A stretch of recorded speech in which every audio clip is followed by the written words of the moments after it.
So, doctor, I've been facing a lot of itching and irritation in my scalp since a few months. Or doctor, I can see a lot of white powder or flaking on my shoulders of late. Or doctor, I've been facing this dandruff issue since many years. Is there any permanent solution for it? So in this way, many patients keep asking a solution for this dandruff problem. If you also have been facing this issue, this video is for you. Myself, Dr. Padmaja, working as consultant dermatologist at New Root Skin and Hair Clinic, Hyderabad. So dandruff ante enti, asalu enduku vastundi? So dandruff is a quite common condition seen in about 50% of the general adult population. So ఇది ఎలా present అవుతుంది అంటే itching, irritation and also white scales కానీ powder రూపంలో మీరు చూస్తారు స్కాల్ప్లో. So ఇదే condition ఎక్కువ అయితే కనుక దాన్ని సెబోరిక్ డర్మటైటిస్ అని కూడా అంటాము. డాండ్రఫ్ వచ్చేసి ఓన్లీ తల భాగంలోనే స్కాల్ప్లోనే రిస్ట్రిక్ట్ అయి ఉంటుంది.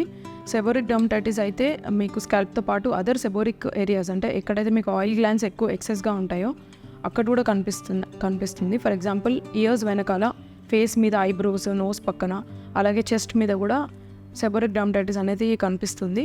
సో మీకు అక్కడ ఇచ్చింగ్, ఫ్లేకింగ్తో పాటు ర్యాషెస్, రెడ్నెస్ కూడా కనిపిస్తుంది. సో ఈ కండిషన్స్ యూజువల్గా ప్యూబర్టల్ ఏజ్ గ్రూప్లో అంటే 14 to 16 years మధ్యలో స్టార్ట్ అయ్యి mid-20s వచ్చేసరికి పీక్కి వెళ్తుంది. నెక్స్ట్ 50 years పైబడిన వాళ్ళలో చాలా తక్కువగా కనిపిస్తుంది. సో ఈ డాండ్రఫ్ రావడానికి కారణాలు ఏంటి?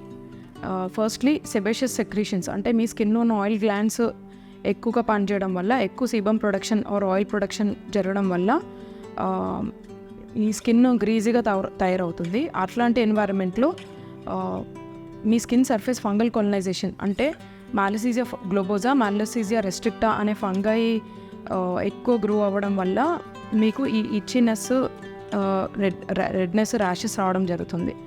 ఎగ్జాక్ట్లీ ఎందుకు వస్తాయి అంటే ఈ ఫంగై మీ స్కిన్ పైన ఉన్న సీబమ్లో ఉండే కొన్ని ఇంగ్రీడియంట్స్ లైక్ ట్రైగ్లిజరైడ్స్ అనే ఫ్యాట్స్ని బ్రేక్ డౌన్ చేసి unsaturated fatty acids like oleic acid, arachidonic యాసిడ్ని రిలీజ్ చేస్తాయి.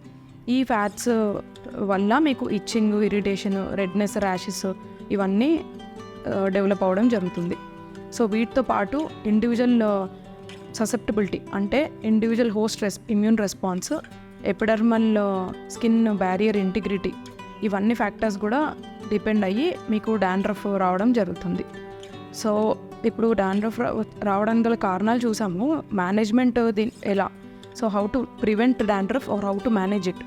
సో ఫస్ట్లీ మీకు డ్రై స్కాల్ప్ ఉంటే కనుక మీకు ఎక్కువ గ్రీజీనెస్ ఉండదు కాబట్టి మీరు ఎక్కువ డ్రైయింగ్ షాంపూస్ కాకుండా నార్మల్ యాంటీ డాండ్రఫ్ షాంపూస్ వాడితే సరిపోతుంది. అదే మీకు గ్రీజీ ఆర్ ఆయిలీ స్కాల్ప్ ఉంటే కనుక మీరు హెయిర్ ఆయిలింగ్ అవాయిడ్ చేయడం మంచిది. అలాగే మీరు కన్సల్టెంట్ మీ నియర్ బై డర్మటాలజిస్ట్ని కలిస్తే మీకు కొన్ని medications like antifungal medications in the form of tablets, lotions or shampoos ఇవ్వడం జరుగుతుంది. వాటితో పాటు మీ ఎక్కువ ఎక్సెస్ ఫ్లేకింగ్ని తగ్గించడానికి కొన్ని keratolytic agents like salicylic acid and also కొన్ని ఒకవేళ సివియారిటీ ఎక్కువ ఉంటే ఓరల్ రెటినాయిడ్స్ కూడా ఇవ్వడం జరుగుతుంది.